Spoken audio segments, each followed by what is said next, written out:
Hi, everyone. Thank you so much for joining us for RNL's Advancement Innovation Summit. I hope you've been enjoying the workshops and webinars that you've been a part of today. And thank you so much for joining us for this one. Today, we'll be discussing Giving Day best practices for your Digital Engagement Center. My name is Kathleen Howley. I serve as Director of Client Success here at RNL. It's my pleasure to work with about 70 client partners who utilize RNL's fundraising platforms to help them meet their fundraising goals and engagement goals as well. One of those partners is Sharon Harinka, who serves as Assistant Director of Annual Giving at the University of North Carolina, Charlotte. Sharon, in her role, manages UNC Charlotte Student Philanthropy Center, the student giving portion of their Giving Day, Niner Nation Gives, and manages the university's robust texting strategy. She collaborates heavily with donor experience officers, the major gifts team, campus partners, and colleges and units to maximize fundraising success. Before serving as the annual giving assistant director, Sharon was also a student supervisor in the then call center at UNC Charlotte and has worked as the assistant director of gift processing as well for several years. As a proud 49er alumna and employee of 15 years, she volunteers her time on the Alumni Employee Network Committee and the Advancement Diversity Committee. Sharon, thank you so much for being here. Thank you for having me. All right, let's dive in.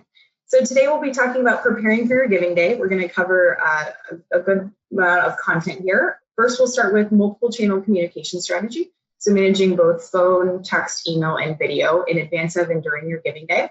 We'll dive a little bit deeper into calling, of course. Who are we calling and why in advance of Giving Day? And then we'll talk about texting, and more texting, all of the really creative things that UNC Charlotte is doing for their Giving Day texting. They have an extremely robust program. We'll then move into the value of social ads, so how the university is utilizing those to help double down on their messaging for Giving Day. We'll then talk about how you're also collaborating with your annual giving team. So after you get all this content ready to go and shared across channels, how are you ensuring that you're staying together on the same message?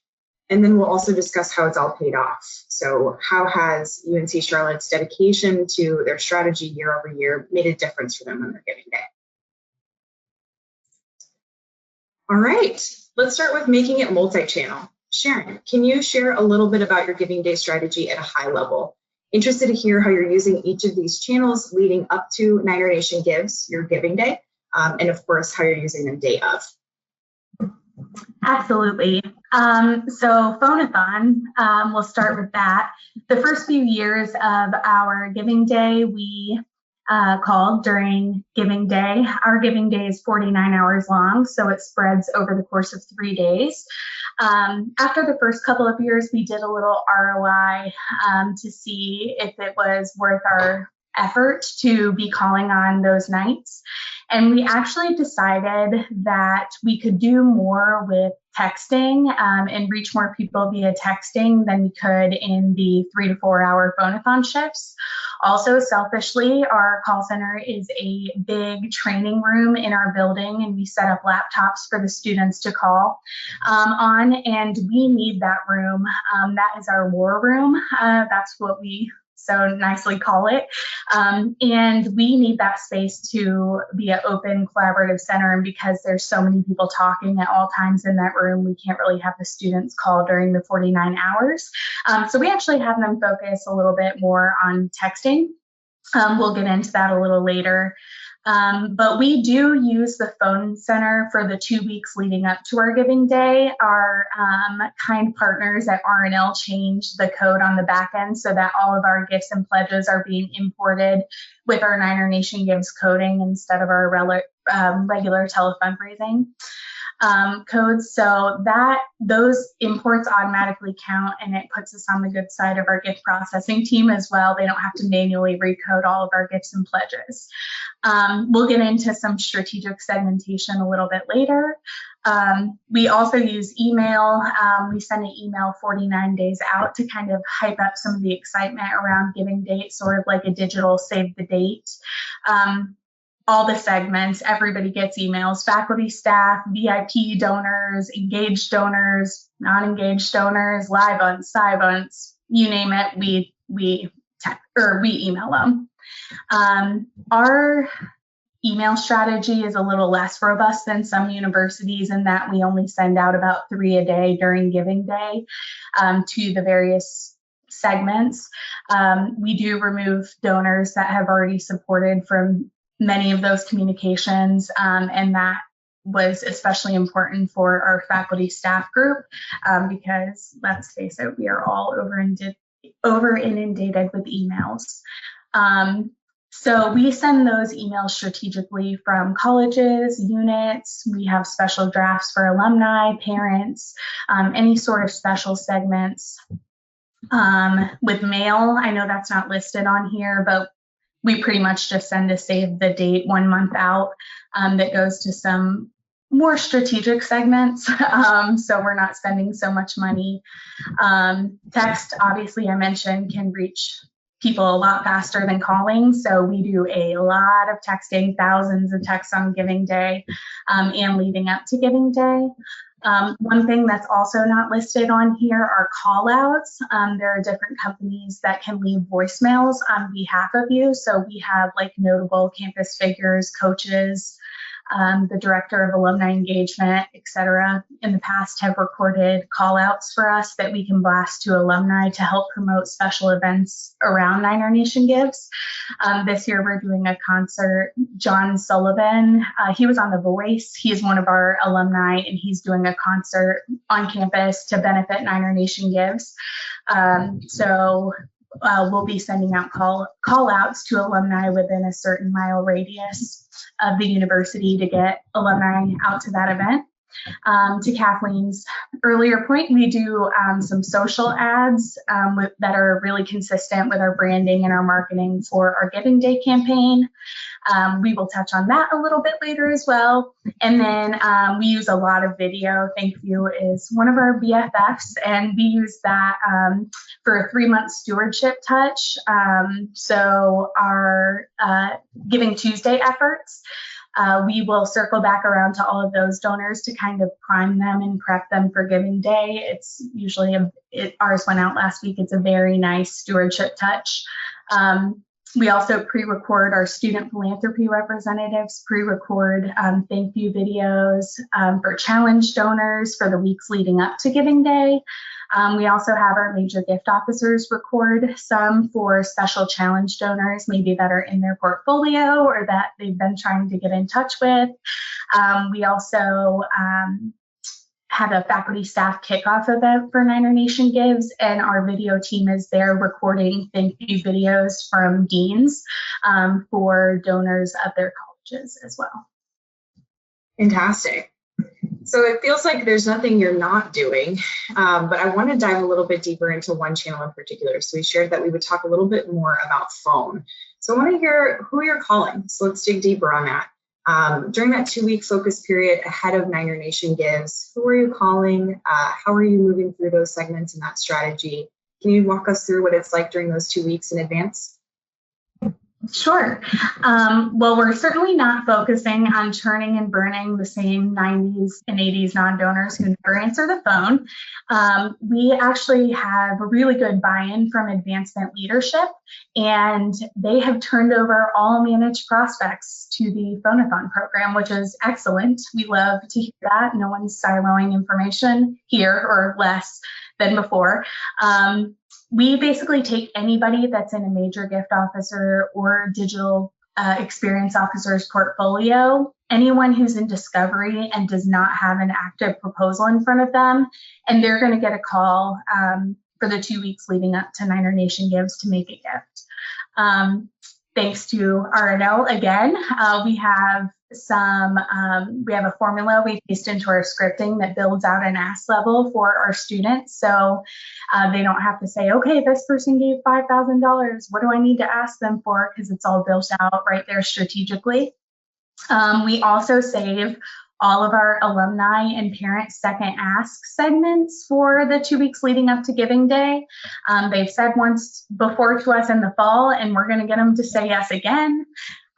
We also do something that I think is pretty unique to us. We have our student athletes come in for 1 week leading up to Giving Day, and they call athletic prospects to help towards unlocking athletics challenges, to get support for their individual sports teams, and to reactivate athletics donors. So some of the segments we have them call are former student athletes of their sport, how much cooler is it to get a call from an athlete who is an athlete for the sport you used to play rather than just a architecture student or art student.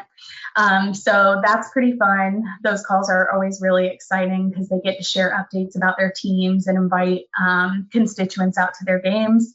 We also call parents of current student athletes, and those are segmented by the sport that their student plays. So the softball team will call softball parents, and it's funny because they'll be like, oh my gosh, you're my friend's mom or dad. And they'll, of course, pull out their wallets and fork out the dough. We also call lapsed athletic donors, so maybe former FSL holders or just previous athletic supporters that have fallen off. And then this year, we're adding in single ticket holder sales. So if you've bought a ticket to men's soccer, you're going to get a call from a men's soccer player asking you to renew your support or support the men's soccer team. We also have an event that's around Niner Nation Gives called Let Me Play, and that's our fundraiser for women's sports. All Let Me Play donations count towards our giving day.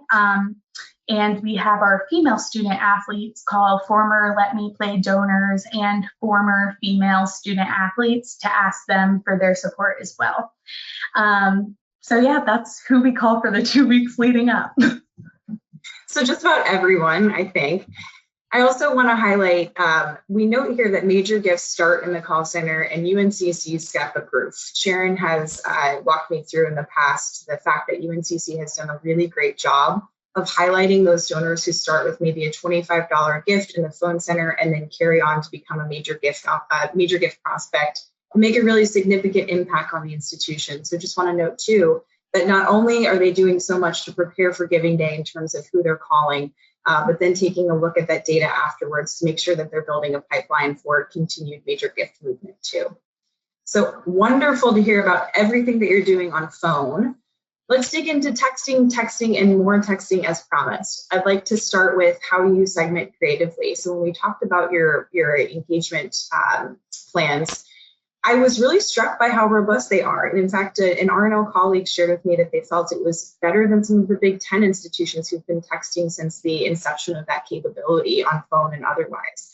So let's talk a little bit about your segmentation. Who are you texting? And then I don't want to forget to cover the survey that you were doing for Gold alumni as well, which has been really unique. Absolutely. So texting is my baby. I have been doing our texting for a really long time. We were one of Mongoose Cadence's first higher education clients. So we really kind of set the bar for that and are contacted all the time about how we can help other universities, and we are always happy to do that.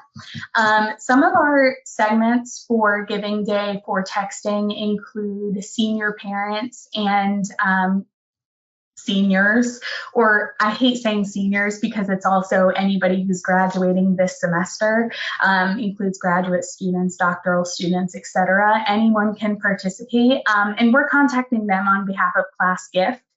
A lot of times we'll have a generous alumni donor who will come forward and match all student donations. During COVID, one of our donors gave a 5-to-1 match for all student gifts. So if Kathleen, you gave $10 to Greek Life, he would give $50 to Greek Life. So it matched the fund you were giving to as well. We try to obtain a match donor for Class Gift as well. We do a Class Brick campaign where you can purchase a brick to be installed on campus. And you can get that if you give towards the Class Gift during Niner Nation Gives. You can get that brick at a hugely discounted rate because of that match. So we love to promote that opportunity to senior parents and seniors. We also text all of our current parents. So if they've been contacted through the Student Philanthropy Center, maybe in the fall, freshmen, sophomore, junior parents, we're sending them a text too. But that's just to support any area, not a specific class gift.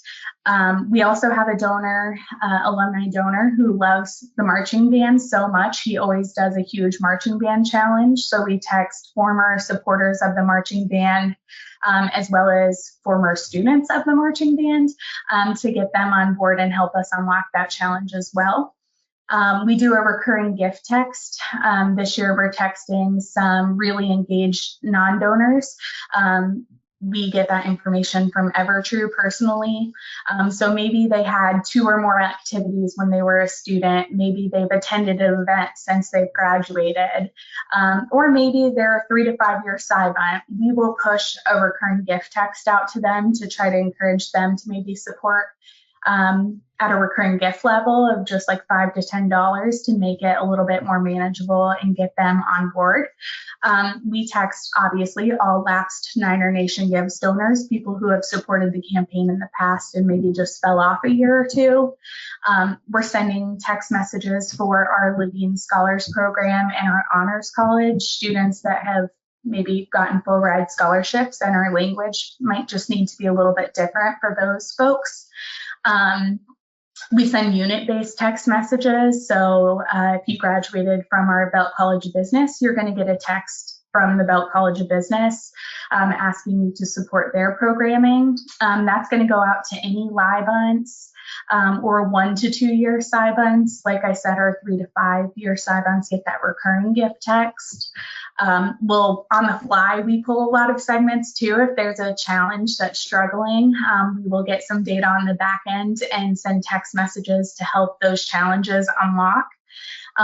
We are one of the clients that freaks out over our 50 states, getting all 50 states filled green on the Scale Funder platform. So let's say we're missing South Dakota, Montana, and Hawaii.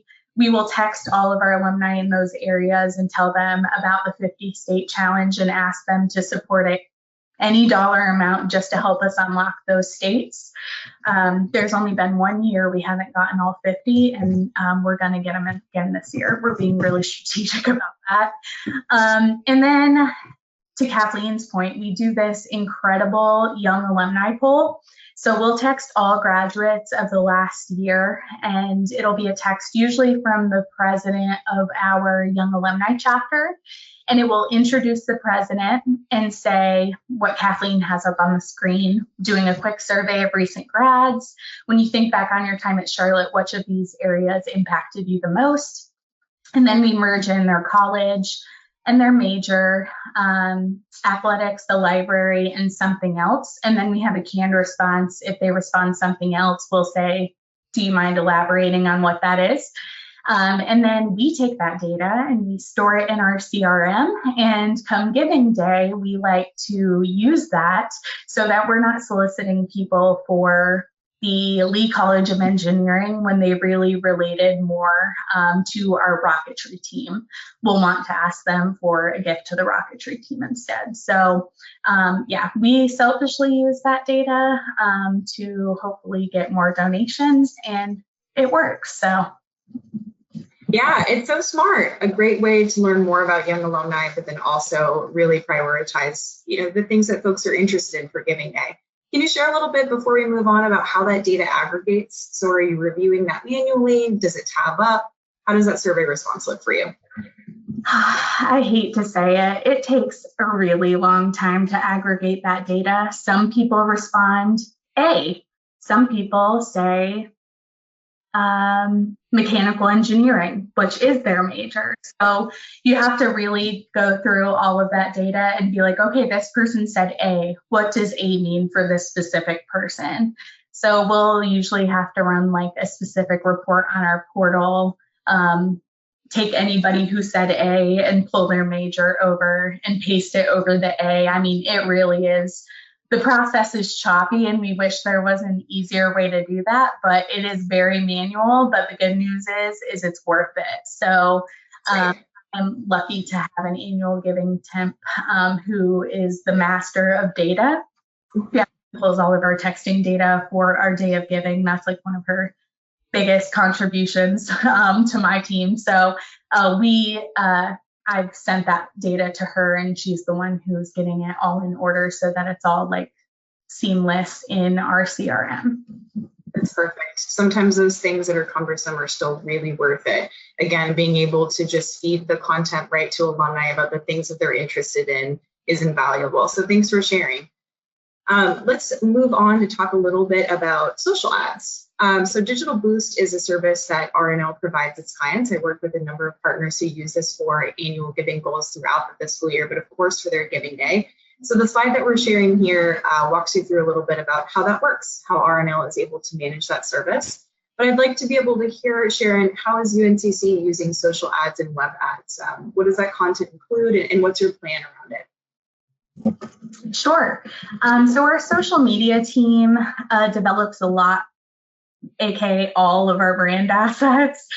They focus predominantly on 3 channels, and that's our main social media channels, like the UNC Charlotte Facebook, the UNC Charlotte LinkedIn, etc. We have alumni pages where our 49er alumni friends in alumni engagement push messaging out to alumni. We being our social media team develops the content for those as well. And then our Chancellor Sharon Gaber, is really present on LinkedIn and a few other channels. So we develop the content for her channels as well. We also create all the graphics for the colleges and units to use to fundraise for themselves and promote themselves. This year, we've kind of really shifted our focus to philanthropy education through a warming campaign. It targets every single person that was in our Save the Date mailer. Most of our folks do get emails. We take all those people, like I said, with 2+ activities, all of our engaged non-donors, live unts, side bunts, and just generally our highly engaged segments, and they are being served those warming ads. A lot of them are just videos that show the impact of philanthropy on students and restate why philanthropy is so important at Charlotte. We also do a pre-campaign ad, and we boost certain posts during the campaign. The social team works really hard to create, as I mentioned, cohesive graphics. So more of the social lift can actually be done by the college and units and ambassadors, so they can personalize their own content. We have great Google sites that our communications team and ambassadors team help build out, so that they have all those resources and brand assets at the tips of their fingers and can customize their own content and push that out on LinkedIn, Twitter, Instagram, TikTok, wherever they want. But their content is really what drives our campaigns. We obviously manage looking at all the content with like a tag board for Day of Giving. A lot of our content, I think it's worth mentioning, is very photography heavy. Our social media has done a lot of research, and graphics just simply don't perform as well. So we like serving people ads with people, faces, and like really celebratory images to get the hype about Giving Day pushed out there. So that's our main focus. We also serve a mix of pre-campaign ads around videos or campaign graphics. Like I mentioned, we boost certain posts. We have a main hype video that we definitely boost. Anything we really want to touch a lot more people, we will boost that. Our 50-state graphic is one of the things we boost, because selfishly we want all those states. Things that are fun but also really engagement heavy are the ones that typically get boosted. Digital Boost is a great service that RNL offers. We have not taken advantage of that as a university, but we don't know what the future holds. RNL can do a lot of this, and I'll let Kathleen speak to that. Thanks so much for sharing, Sharon. That was wonderful to hear. Again, I'm just struck by how robust your strategy is and the ways that you're using all of these channels creatively. So Digital Boost, of course, a great add-on for doubling down and amplifying your Giving Day success. But I want to switch gears a little bit now to collaborating with your team. So we've talked about phone, text, we've talked about video as well as social ads, pretty much everything under the sun that one can do. But how are you collaborating with your annual giving team leading up to and on Giving Day. How do you keep your calls to action cohesive and make sure everybody's on the same page? Yeah, we have done a really good job about making sure everyone's on the same page by the way we structure our leadership and committees for Giving Day. We meet for like 4 months, basically leading up to Giving Day, we have 2 different types of committees. We have chairs, and then we have subcommittees. And every 2 weeks, the chairs of all the subcommittees come together and meet and collaborate and share what everyone's doing, so we're all on the same page. And it's the chair of each subcommittee's job to go back to their team and share that information if it's relevant. We used to have every single person who was on every planning subcommittee come to meetings, and it would be like 200 people. We wouldn't be able to get through agenda items quickly. So a couple of years ago, we made the executive decision to kind of only have a chair meeting, and then the chairs were responsible for meeting on the alternating weeks with their individual subcommittees. I am the chair of the student giving subcommittee. We have a communications subcommittee, an athletics subcommittee, unit strategy subcommittee. There's a lot of them. So it's really whatever you need for your university.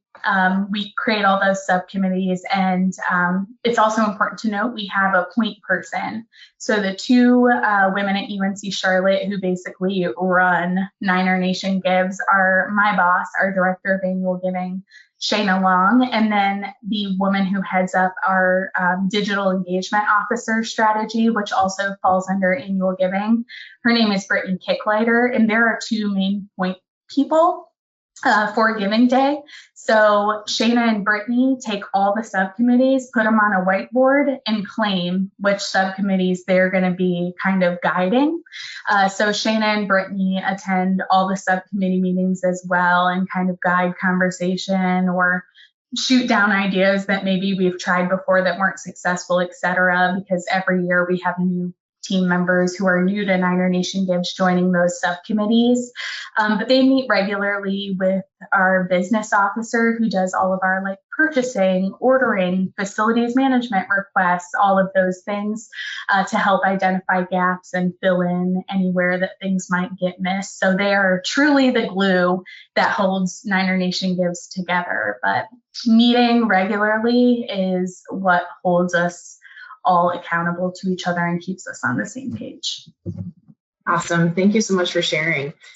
Let's talk a little bit about Day Of. So, of course, UNC Charlotte is an RNL Scale Funder partner, Scale Funder being our comprehensive crowdfunding and Giving Day solution. And we are really grateful that UNC Charlotte brings Niner Nation to Scale Funder and calls that home.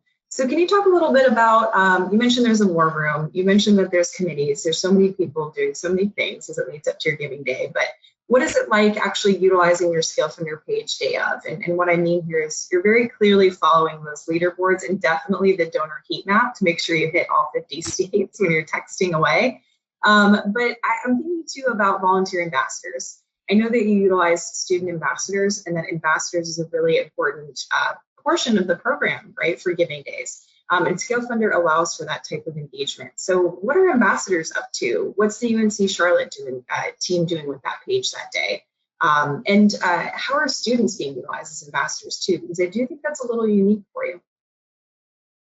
Yeah, so we actually have 2 different types of ambassadors as called. One is our alumni ambassadors. We have an entire subcommittee that's dedicated to ambassadors and what that ambassador experience really looks like. All of our alumni ambassadors do sign up on the Scale Funder page, get their own unique ambassador links that they can share out on their social media. We also do different prize levels, tier levels for our ambassadors. So the top ambassador gets XYZ, some really cool prize, and then like our next 2 or 3 get the second tier, and then everybody else under that gets a third tier perk, I guess. So it really drives excitement and gets them to want to like outperform. We also do like leaderboards, as Kathleen mentioned, on our site that can show us which ambassadors are in the lead. They can also see that, so it does get really competitive, a little healthy peer pressure, if you will. Our student influencers, we don't call our student ambassadors because that's not cool and they don't like it, but they love being called an influencer. So we call our student influencers just that. We ask them a little bit differently. We don't have them sign up on the crowdfunding platform for their own unique links. Rather, we send, let's say, the SGA, we'll send them our assets. So like, hey, this is an Instagram post. We really like you guys to promote on your SGA Instagram or TikTok. We also have our student ambassadors. Those are people that are through the alumni engagement department. They manage a team called Student Alumni Ambassadors, and those have a marketing team. That group has a marketing team. So they actually create some cool student targeted TikTok and Instagram reel content for us to share with other student groups to push out on social media. A lot of those are philanthropy warming, so teaching them about why it's important to give back, showing them what resources they have that wouldn't be available to them without alumni and private support. So they push those out a little differently, not with their own unique ambassador link, but rather just guiding people, guiding other students to our student giving page, which is just a group in Scale Funder. We also, the War Room you mentioned is complete madness during the 49 hours. I swear we need to buy cots to like just post up and take naps, because we basically come home for 6 hours and then go back and do it again the next morning. But it really is all hands on deck. We'll have digital experience officers, we'll have our events team, we'll have all the members of our annual giving team. Sometimes some of my student workers will have us all in a room and, okay, Kathleen, did you upload that list? No, okay, can you help me clean up 800 numbers, look up student ID numbers? Yep, absolutely. So we're constantly communicating with each other. We have a master checklist for day of that we pretty much copy and paste year over year that tells us, okay, now we need to upload Greek life gifts. Now we need to upload this list. So it's a lot of people on the back end that know the Scale Funder site, putting and loading data into the Scale Funder site. Same with challenges on the fly. They'll see one challenge maybe for the College of Education is really struggling. Sharon, can we pull a list of teachers in Charlotte-Mecklenburg schools and send them a text message? So we'll pull those lists on the fly, get them loaded into Mongoose, deploy the text. I'll have my student philanthropy representatives working from home, responding to text messages during the times they're scheduled. I always have a Zoom call open, so if any of them have questions, they can hop on the Zoom call and ask a question. But yeah, it's pretty madness. It's chaotic. We bring in, obviously, all of our meals and things are provided. We haven't gotten to the bedpan part yet, where none of us can leave the room. We have to use a bedpan, but it is getting closer to that, honestly. It is madness, but we love it. We have campus leadership, donors, all sorts of stuff popping in to check on us, see how we're doing. Last year, our Vice Chancellor surprised us by parking an ice cream truck out in front of our building just to give us like a little pep. So it really is all hands on deck. Some of our biggest donors walk in the room and we're all like, ooh, so it's fun. Thank you so much for sharing that. So the partners that I work with here in RNL will know that I'm Tampa, Florida based, but I think I'm going to have to pop up to Charlotte when you're doing your giving day so that I can be a part of that energy. It sounds like so much fun. So thanks for sharing so much more about how you're utilizing Scale Funder and student ambassadors. I just think it's really important to highlight that a lot of our campus partners are trying to build a culture of philanthropy on campus. So hearing that you really are connecting with students and that they're a part of that excitement day of, I think is a huge reason that you've seen success year over year, and you've been able to expand that messaging, not just on the channels that you're using, but really deepening that messaging within the university community. So that said, how has it all paid off, Sharon? We've heard from you on phone, text, ads, student ambassadors, using Scale Funder. We've heard about how you may or may not have cots in the war room next year so that you can just sleep there for Giving Day. But why do we do it? How has it all paid off for your institution? Can you share what you think is really critical to that success outside of everything you've already shared? Absolutely. I could talk about Giving Day all day.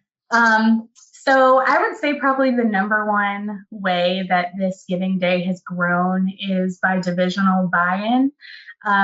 Our leadership has even gone to the extent of modifying goals of our major gift officers and our digital experience officers to incorporate Niner Nation Gives like explicitly in their goals. So that's been really helpful as well because everyone knows that something is expected of them, identifying challenges, engaging their portfolios, etc. It really is all hands on deck, not just with the gift officers and the digital experience officers, but really the division as a whole, our communications team, our social team, our events team, even our operations team. Everybody is in and out all day, and they're all working hard to make sure they're helping in some way. The war room is also essential to our success. We couldn't hold a Giving Day if we weren't all in person on the back end collaborating and checking things off the master to-do list. Really couldn't do it. Putting on-the-fly challenges up on the platforms, changing unit pages when needed. It really is all hands on deck. Another way we've had so much success with our Giving Day is through campus buy-in and cross-collaboration. This year, we've moved towards, instead of holding a lot of events that come out of advancement budget, we're having the colleges hold their own tabling events during our Day of Giving so that they can give some exposure to the alumni and students, especially that are in their own buildings and units and colleges, and they can make that ask on their own rather than us trying to staff a limited number of volunteers everywhere across campus. So getting the colleges and units buy-in is especially crucial. That was something we knew we were always working towards, and here we are. I think this is our 7th annual Giving Day, maybe 8. It's all a blur after this point. But we really have moved toward that this year, so hopefully we see some good success with that.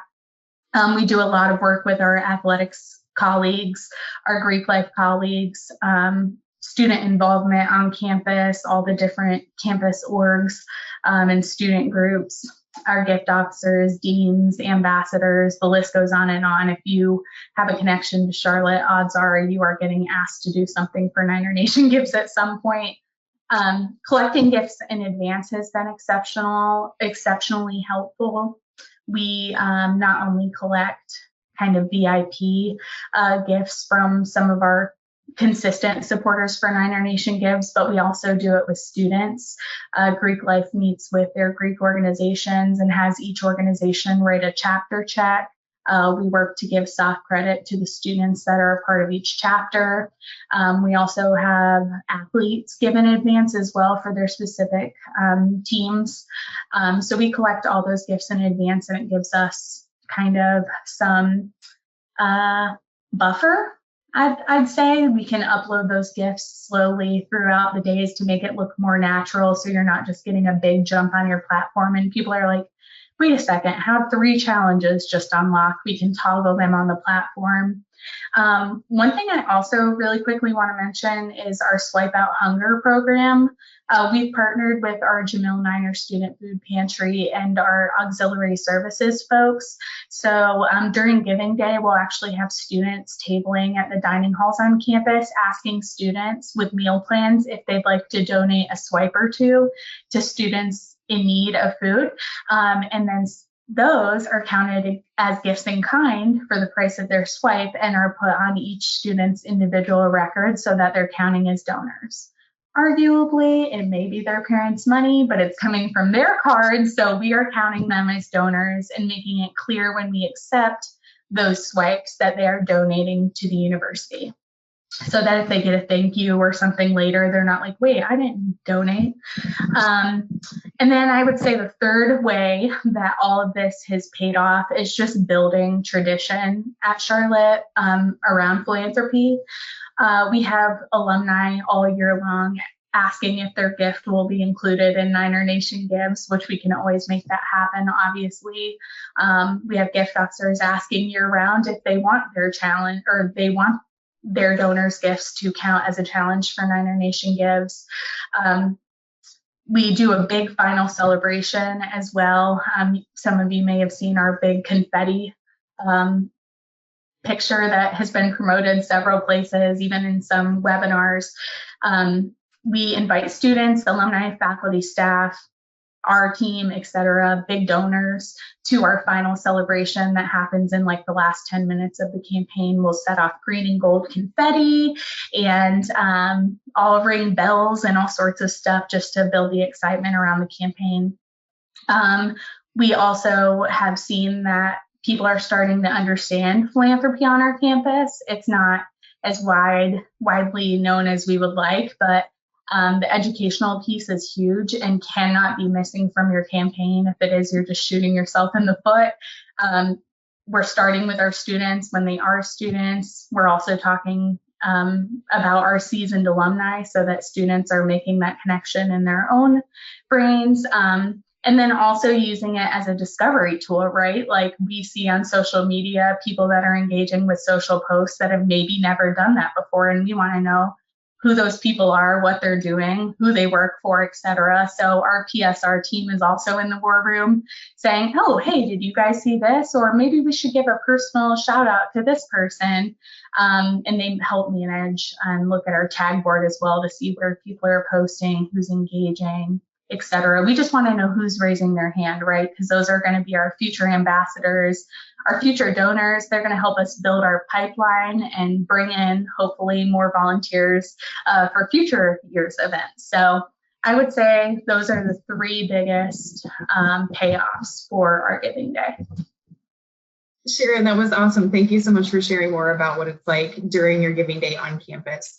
I'm really impressed by the ways that you have ensured that not only, of course, advancement professionals are very much aware of what your goals are, but that you've continued to involve students, faculty, of course, alumni and donors, but staff as well, and just making sure that the whole university campus knows how important that Giving Day is. And it clearly shows in the results. So I can't wait to refresh your Scale Funder page all day long for your next Niner Nation Gives.